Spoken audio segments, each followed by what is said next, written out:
In this moment, I give all glory to God. So this may very well be a talk just for me to listen to, and if it is, so be it. But I want to state that as a human, there are situations in life that I tend to get caught up in. And I've been feeling a lot of pain and sadness and anger at the mass shootings that occur in our society. And personally, for me, I want all guns removed from, especially the ones used in these shootings, and I don't understand why they aren't banned, and I get caught up in that. But then there are times, and also with it, I look at us as a society of death, not life. And I could spend a lot of time in all that anger and upset and angst that I feel, but I don't like the feeling of that. And when I spend time in it, it tends to bring other things in to connect. Well, look at this and look at this. So after spending some time in it, I then remember, oh, I'm a spiritual being. I'm connected to God as a light being. And I'm here to practice the presence. That's where I need to put my focus. And then I remember I'm a metaphysician, meaning that I look at life beyond the current occurrences that go on moment by moment. I go to a real understanding of the truth that there is no death, only life. And then I remember, most important of all, the third step, that I'm a minister, ordained minister of spiritual peacemaking, and I have to go to those truths. That's why I did that work. So one of the guidelines that we have here at Fellowship of Spirits says, we understand that peace begins inwardly and radiates outwardly. So the reason for this talk is to understand that truth more deeply and to help us all wake up to the fact that we are already a spiritual peacemaker. Why? The fact that you are here in this physical form at this time in life makes you a spiritual peacemaker. I have stated numerous times in my talk to look at why you chose to be here, why all of us chose to be here at this particular time in history. What are we here to do or to be? And furthermore, it's time to look at why you are here. And actually asking that question is the way to activate the reason inside of you why you were born. To know that we're not here by accident. This life that we're living has something to do with more than our bodies and our circumstances or events that happen in our life. And we have to take time to look at that.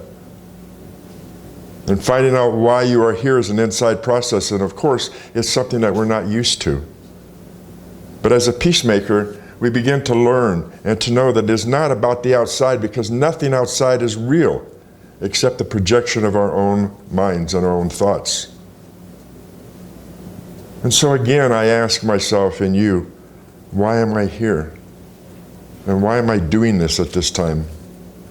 We could answer in these ways. First of all, the Course in Miracles says, we need to do nothing but be that which we already are, which is a connection to God. The vision of God holds of us that which we have forgotten.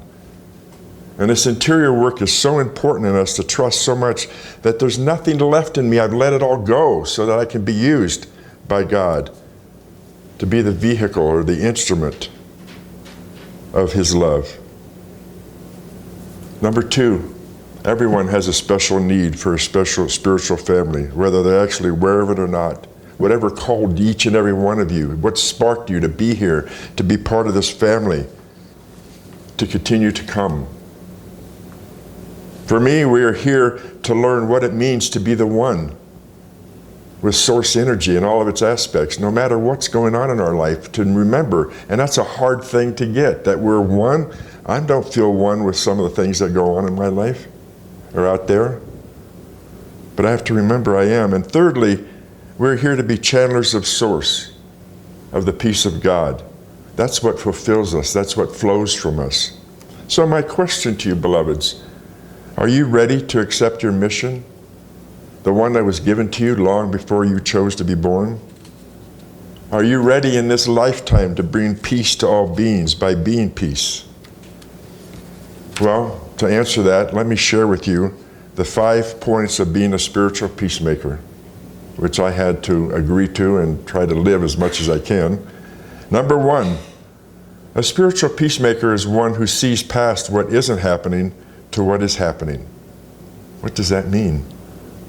That might be the biggest one there to start off with, because how can we be instruments of peace in this world if we are affected all the time and moved by things that are going outside of ourselves, that are only projections of our own imaginations?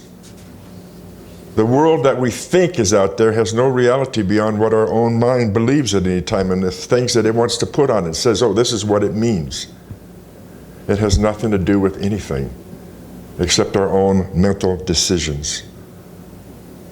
My willingness to look into each of your eyes, to see past your body, and see this for everybody, to see past your life, your reality, past the past that got you to this moment, and to be able to see the Christ in each of you, and each person, including myself. To see you as the face of wholeness, that's who you really are. And that is being a spiritual peacemaker. Can you do that? Do you need to go to school for that? I don't think so. But there are plenty of examples for this, like Mother Teresa. Her belief that she was in heaven serving the Christ with everybody that she worked with. Wow, what a way of being in one's life, to know that every moment of the day I'm serving the Christ. And it has nothing to do with where you're at physically, because you could be in Hawaii or some other beautiful place and be living in hell, or you could be living in Calcutta and be living in heaven. It all depends on how you look at it. It's about your willingness to look past the past, to what's not happening, to what is happening. The more that we can focus on our truth and our beauty within each one of us, the more that we see it inside of ourselves, and the more that we begin to see it with each other, and know that there is only one of us here. A spiritual peacemaker sees Christ in all on earth, sees the beloved in everyone, whether you want to or not. And sometimes it's difficult. Now, a spiritual peacemaker understands that in reality, each and every one of us are in heaven on earth right now, just serving Mother, Father, God, the best that we can. Number 2, the spiritual peacemaker only perceives what is real and extends that vision every moment of their life. Wow, that's a goal, to be the constant communion and extension of the peace of God. Think about that. If we could do that all the time, just express God and love. The Course in Miracles again says, nothing real can be threatened, nothing unreal exists. Herein lies the peace of God. I've always liked that statement. It's a very powerful one, and it begs us to ask, what's real and what is unreal? Most of the time it's what we make it be. But we got to look at something deeper. The Art of Spiritual Peacemaking, which is the book used for the studies for the seminary that I did, says this: nothing on the outside is real and has an effect on us unless we allow it. These situations that we find ourselves in life, these things that have been occurring with shootings, issues that we have with politics, issues we might have in our own life with our work or our money or our families. Lots of things going on. And they're all unreal because they seem to be real to us. But the Art of Spiritual Peacemaking says that we are here to see as the beloved sees. Well, that's all fine, but what does the beloved see? What do you think? Only itself. And that self is love. So that's all the beloved, that's all God sees is love. It doesn't look at the situations happening on this planet and go, oh, they're doing the wrong thing, or have judgment about them. No, God still sees love. That's what we need to see underneath of all that's happening. So let's go over these things first. Nothing real can be threatened because nothing unreal exists in our life. Herein lies the peace of God. Therefore, only peace is real. Love is real, and it can't be threatened by anything unless we allow it to be. Second statement, nothing on the outside is real and has an effect on us unless we allow it. Therefore, what is inside of us is real. That's the peace of God, the unconditional love of God. And third, we're here to see as the beloved sees, which is only love and peace. To try to practice that and look at situations, it is very darn difficult. But that's our practice, to look and see, where is the love in this situation? Where is the peace in this situation that I can call forth? A spiritual peacemaker, number 3, does not create peace, but establishes a resonant pattern with peace that's already present, but it's sometimes hidden. Peace hasn't disappeared. We just may not see it for what it is. We're not looking at it. That means you need to not only seek peace out there, but find it everywhere that you look, inside of yourself, inside of everybody you see. And to do that, beloved, you must be willing to do something different. These days, our lives can feel so hectic and out of control. Sometimes it may feel like it's lacking in joy and hope. And yet every day we have opportunities to experience that joy. Every day we have a possibility to create peace-filled lives. We have within us, when we remember it's there, this enormous potential to create peace in the world just by ourselves, let alone if we join with one another. Every time that we respond to a situation with love rather than anger or fear or hatred, we take a step toward a more peaceful life. And each step that we take in that direction creates its own momentum to change, because it's just picking up more energy as it moves along. I'm taking a step in this way, and this way, and this way. It takes just small changes, beloveds. It's not something that we have to do big, but the small ones can ripple their way outward. By learning to be who we are being, we can influence other people around us, other communities, and ultimately the world. And I know that sometimes I say this, and even in my own mind I go, but look at what's happening. But look at this. How can that really work? The only way I could find out is by practicing it. That's what practicing the presence is about. It's not something that we always have set within ourselves all the time. It's something we have to practice. What does it feel like? So, your decision to act from a place of love, to be a spiritual peacemaker, contributes to the well-being of all of humankind. No matter how crazy the rest of this world seems, we are neither helpless nor hopeless. And the power to effect peaceful change is as close to us as the next thought. A new thought, a new you. All it is a different thought. And we have within us, because of how we were created, all of that which we need to be able to do what we need to do in this peaceful world. And it comes through such simple actions. Maybe we respond with love to our child, even though sometimes that child may not feel like, or to us, things are going on, or to our spouse, or to somebody at work, or behaving with courtesy to the person sitting next to you somewhere in a meeting or a bus, or smiling at a person that's ahead of you in the line in the store. Every time, if we could just say a peaceful prayer wherever we go, and to feel the connection of God, and to say a peaceful prayer to all of us, to someone, we're sending out love from our hearts. And it can have an effect. So as I said, it's about establishing a pattern of peace that's already there. We're just giving energy to it, allowing it to come up in us more. So keep that in mind during this week. Number 4, a spiritual peacemaker realizes that the problems of the world are spiritual problems. So therefore, they seek spiritual solutions. What does that mean? We always tend to look outward for solutions. Something's going on in our life, and we go, what can I do to make this different? What can this person, if this person would just change, then my life would be better. And all sorts of things. If that would happen, if this would happen, all out there. And meanwhile, we're feeling this angst inside. And we're like pleading and begging, tell me, what can I do? How can I solve this problem? This principle is brought up more in Wayne Dyer's book called A Spiritual Solution to Every Problem, which is a great book. I suggest you read it. And it talks about the problems and the solutions are in the same place within us. The problem is here, the solution is here. And we can't create a solution with the same thought that created the problem. So we have to change the thought. God is telling us, beloveds, in so many ways that He, she, it is here to love us. Just love us totally and unconditionally. God is here to help us through every experience that we have in our lives. Every pain that we're feeling. We have an opportunity to go to love and turn our problems over to Him to solve. But the problem is, because we believe we are separate, we think we can solve it ourselves. And that's why we've created this problem in the first place.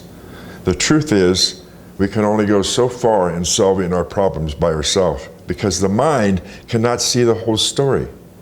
It cannot figure out where you need to be, what steps you need to take, what you need to change, or any of that. It just wants to hold on to the fear and keep us in this place of angst that we feel over and over and over again. To get this thing about life, about being a spiritual peacemaker, you know that this is a course for the heart and the soul, not the mind. We have to let the mind go. We have to change the thoughts.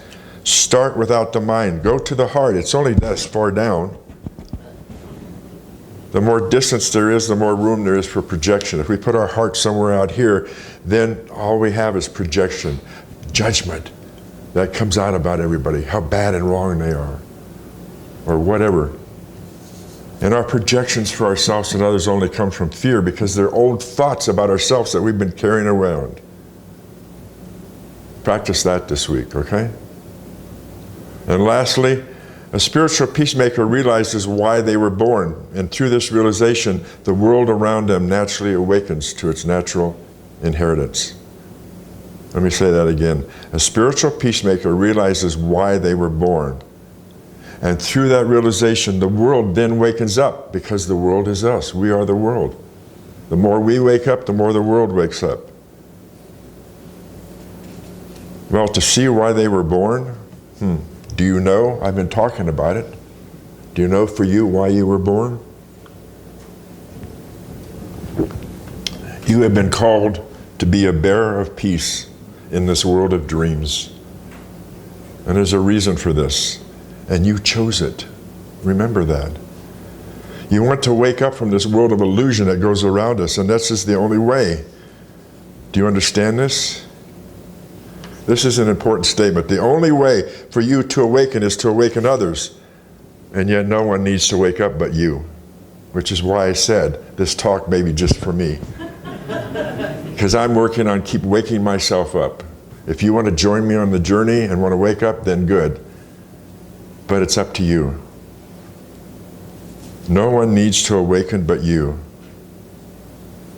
Why then have we been told that to receive it, you have to give it? Because we live in this circle of giving and receiving. It is so simple that when we give to ourselves and know that there's no one there but you to give and receive, then we see there's no separation. If there's only me, then all of you are part of me, and I am part of you. And everything that's going on out there, I'm a part of. Oh, my God, really? Kind of a hard thing to try to take in, isn't it? There's no one out there, because there is only the one.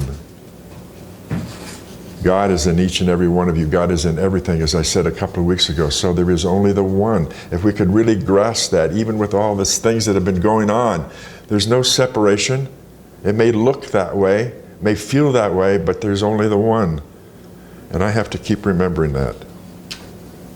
And you get to experience the uniqueness of who you are, how unique you are. Even though we are one, each of us are unique in how we express that.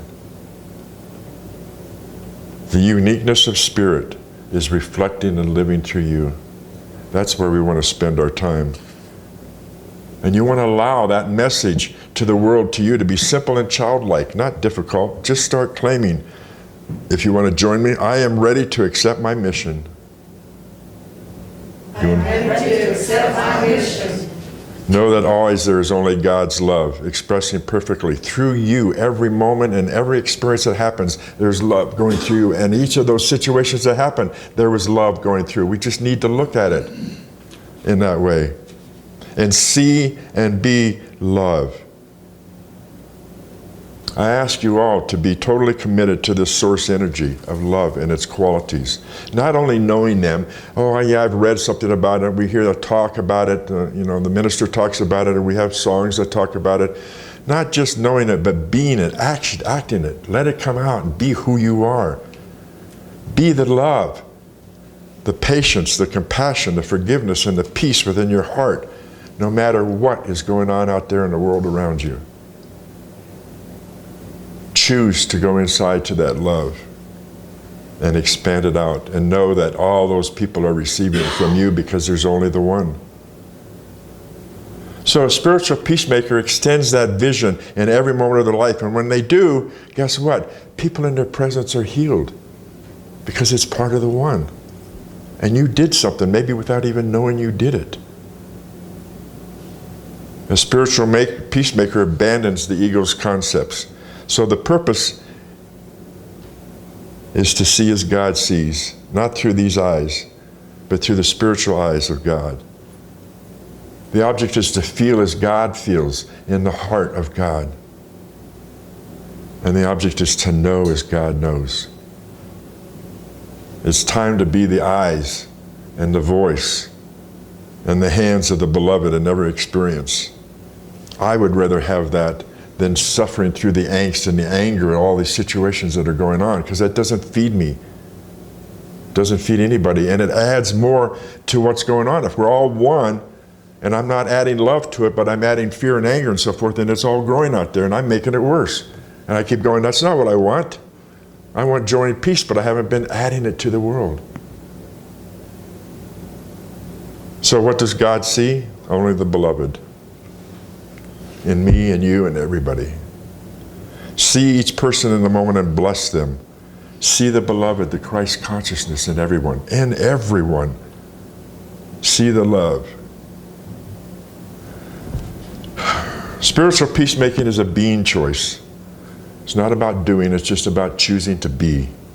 And everything is a mirror because it's in the giving that we receive. So, beloveds, hopefully you took something from this, even though this talk was just for me, to wake up. That hopefully you took something that you can practice during the week, looking at yourself more. Look at your neighbor. Look at the people in this church as God loves. Look at the people that were shot. Look at the family members that are still around. Look at all of that as love. There's love underneath of it, and we have to claim it. And it's possible to be human and divine just as Jesus was, because it's all there within us. So I ask for you to be truly yourself, to be the fully present you that you are, to be the fully enlightened and realized being that you are. Choose that now. Practice it during the week. And the last thing I want to say is that I know that love, as it comes up, brings up the negativity and the darkness. And it seems like there's a lot of darkness that's been going on. There must be a hell of a lot of love coming up. I want to open up to that love, and I want it to come. And the more that I can be the love, the more I can connect to that. That's what we want, isn't it? Love? And it's there. We just need to look at it and beg it, and not beg it, but claim it and live it and be it and let it come up so we can get rid of the darkness in this planet and live in light and love and joy. And that's what I want for all of us. Namaste.